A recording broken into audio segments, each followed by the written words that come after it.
आप सभी श्रोताओं को, सभी भक्त वृंद को हरे कृष्ण।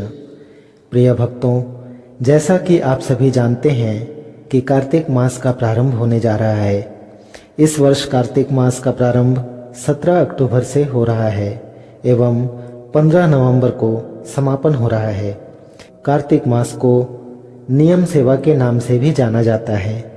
कुछ वैष्णव इस नियम सेवा को अश्विन शुक्ल पक्ष की पापांकुशा एकादशी से कार्तिक मास के देव उत्थान एकादशी तक करते हैं, तो कुछ वैष्णव इसे आश्विन पूर्णिमा से कार्तिक पूर्णिमा तक।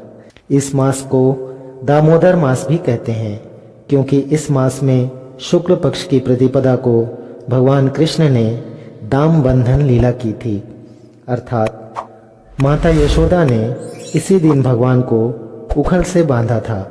संस्कृत में दाम का अर्थ होता है रस्सी और उदर पेट को कहते हैं, इसलिए इस मास को दामोदर मास कहा जाता है। इसी लीला के बाद भगवान का एक नाम दामोदर भी हो गया।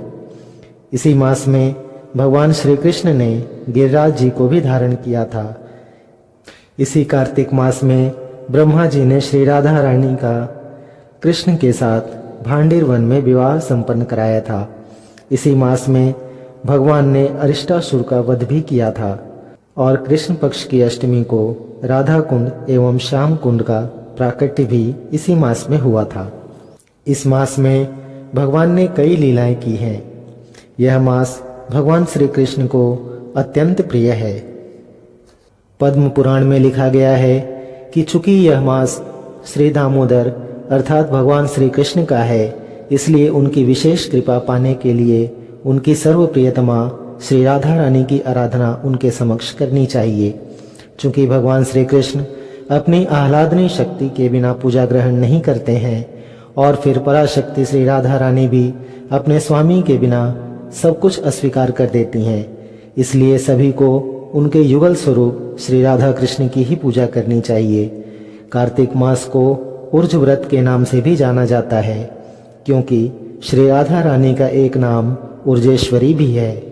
वैष्णव गुरु श्री श्रील रूप गोस्वामी जी ने भी श्री श्री राधिकाष्टकम में श्री राधा रानी को निखिल समय की अधिपति, कार्तिक मास की अधिष्ठात्री देवी के रूप में बताया है।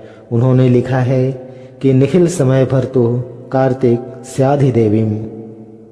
स्कंद पुराण में स्वयं ब्रह्मा जी ने नारद से कहा है कि सभी तीर्थ स्थानों में जो फल होता है, सभी तरह के दान और यज्ञ का जो फल होता है, वह कार्तिक मास के अर्जित फल के करोड़ों अंश के एक अंश के बराबर भी नहीं होता। मानव के द्वारा किए गए अन्य समस्त व्रत का फल केवल एक जन्म के लिए ही मिलता है, किंतु कार्तिक में किए गए व्रतों का फल सैकड़ों जन्मों तक प्राप्त होता रहता है। इसलिए इस मास में जितना हो सके उतना सत्कर्म, दान, धर्म एवं श्री राधा दामोदर की विशेष पूजा करनी चाहिए। इस मास में खास करके यह भी ध्यान रखना चाहिए कि वाणी, कर्म और वचन से किसी की निंदा ना हो, किसी को कोई दुख ना पहुंचे। स्कंद पुराण में ऐसा वर्णन आता है कि दामोदर व्रत का पालन किसी तीर्थ स्थान में करने से विशेष लाभ प्राप्त होता है। साधारण स्थानों की अपेक्षा गंगा और कुरुक्षेत्र में करोड़ों गुना, पुष्कर में उससे अधिक और द्वारका में पूजा स्नान करने से गोलोक में निवास मिलता है। किंतु मथुरा अर्थात ब्रजमंडल एवं ब्रजमंडल अभिन्न श्री नवद्वीप धाम सबसे अधिक फल प्रदान करते हैं, क्योंकि इसी मथुरा धाम में श्री दामोदर लीला प्रकट हुई है। अन्य स्थानों में दामोदर व्रत करने से भगवान अन्य फल तो दे देते हैं, किंतु भक्ति प्रदान नहीं करते। चूंकि भगवान सर्वदा भक्ति के वशीभूत होते हैं, इसलिए श्री ब्रजमंडल में कार्तिक मास में श्री दामोदर की पूजा करने से सुदुर्लभ हरि भक्ति सहज ही प्राप्त हो जाती है। दामोदर व्रत को करने के कुछ विशेष नियम हैं, जिन्हें जानना अति आवश्यक है।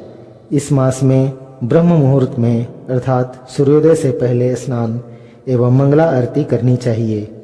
प्रतिदिन भगवान कृष्ण को, तुलसी जी को एवं आकाश में दीप दान करना चाहिए। नित्य प्रतिदिन तुलसी जी की सेवा प्रदक्षिणा करनी चाहिए।